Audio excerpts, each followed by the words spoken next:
वालेकुम। मैं Amjadullah Khan, spokesman MBT. मैं फ़िलहाल जो हूँ ये कमाकोल टोल प्लाज़ा यानी संगारेड्डी चौरस्ते के आगे जो सदाशिवपेट है, सदाशिवपेट के आगे इशू ये है कि 11 तारीख के दिन यहाँ पर एक अनंतरम अनंतरम ग्राम पंचायत, गुम्मडी दाला पंचायत, संगारेड्डी डिस्ट्रिक्ट, यहाँ पर जो है एक वाक़या पेश आया। वाक़या ये है कि मोहम्मद इस्माइल जो है रात के औकात में ये कहीं पेशाब कर रहे थे। इनके पेशाब करने पर दो लोग, वीरा रेड्डी और विजय रेड्डी, ये दो लोग जो है एतराज़ किए कि यहाँ पर तो उन्होंने बोले ये रोड है, मैं पेशाब कर रहा हूँ। दोनों में कुछ बहस तकरार हुई। कुछ ही देर के बाद में तकरीबन 30 से 40 लोग जमा होकर गांव में ये मोहम्मद इस्माइल के घर पे हमला किए। जब मोहम्मद इस्माइल के घर पे हमला किए तो इनकी एक 14 साल लड़की जब बाप को मार रहे थे, गनेटा डाल दे रहे थे बाप पे, तो बीच में आने के बाद में वो लड़की के आंग पे गनेट गिर गए, बड़े बड़े पत्थरे गिर गए और सर पे चोट आए, मुंडे पे चोट है, पैरों पे चोट है। लड़की को हॉस्पिटल को लेके गए। ये वाक़या हुआ 11 तारीख के दिन रात में। 12 के दिन यहाँ पर लोकल हॉस्पिटल में रखे।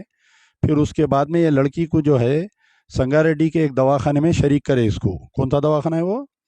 संगारेड्डी के एक वेलनेस हॉस्पिटल में एडमिट करे। आज सुबह में वो लड़की का इंतकाल हो गया। पोस्टमार्टम होने के बाद में उसकी तदफीन हुई और पुलिस जो है कौन सा पुलिस स्टेशन लग रहा है ये? खुद बुदेरा पुलिस स्टेशन में एक मर्डर केस रजिस्टर होते हुए दोनों को गिरफ्तार किया गया है, जो वीरा रेड्डी और विजय रेड्डी को। मसला ये है कि फ़िरका परस्ती इस कदर वो हो गई कि एक मामूली सी छोटे वाक़ये पे इतने लोग मिलके हमला करे घर पे। और यहाँ पर पुलिस जो है सिर्फ 2 जनों को क्यों गिरफ्तार करी, पहली चीज़, जबकि हमला करने में 20 से 25 लोग थे। तीसरी चीज़ जो है हमारे को वहाँ गांव में जाने नहीं दिए और पुलिस ये बोल के रोक दी कि वहाँ पर आप जाएंगे तो गांव में आपके ऊपर हमला होता या फिसाद होता। बहरहाल बहुत सारे बातें बनाए। तो हम भी नहीं चाहते कि माहौल को बिगाड़ना, इसलिए हम लोग यहाँ पर गांव से एक 5 किलोमीटर दूर ये शहाबुद्दीन ढाबे पे बैठे हम लोग। और हम चाहते थे कि उनके वालिदैन से या उनके भाई से मिलना। तो हमारे, आपका नाम क्या है? हमारे मोहम्मद साहब उन लोग गए थे अंदर उनको बुलाने के लिए, लेकिन वहाँ पर भी एक डर और खौफ का माहौल है। लड़की के वालिदैन से, मरहूम लड़की के वालिदैन से मेरे को मिलने नहीं दिए। आखिर क्यों मिलने नहीं दे रही? और बड़े हैरत की बात है कि ये जो मुकाम है, यहाँ के जो एमएलए है दामोदर राज नरसिम्हा, यानी यहाँ पर हेल्थ मिनिस्टर है, जो साबिक़ा में डिप्टी चीफ मिनिस्टर भी थे।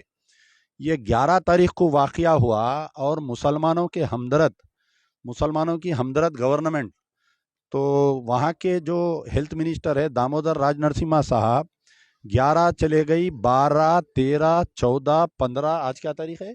16 तारीख के दिन बच्ची का इंतकाल हुआ। दामोदर राज नरसिम्हा साहब के हाथ और पैर को मेहंदी लगी हुई है, बेचारे घर से नहीं निकले, जाके बच्ची के विरसा से नहीं मिले और मुसलमानों के हमदर्द हैं इन्हों, देखिए आप। तो मेरा मुतालबा है कि सबसे पहले तो इसके ऊपर जो है एक सिटिंग हाई कोर्ट के जज से इसकी तहकीकात होना चाहिए। और ये 2 लोग ने इसके अंदर जितने हैं 20-25 लोग, सारों के ऊपर एफआईआर होना चाहिए। और आखिर क्या वजह है, इतना क्यों डरा दिए उनके वालिदैन को जो हमसे मिलने से रोक रहे हैं उनको? भाई हमसे क्यों नहीं मिलने दे रहे हैं उनको? पहला सवाल है, वो लोग क्यों नहीं मिलना चाह रहे हैं हमारे से?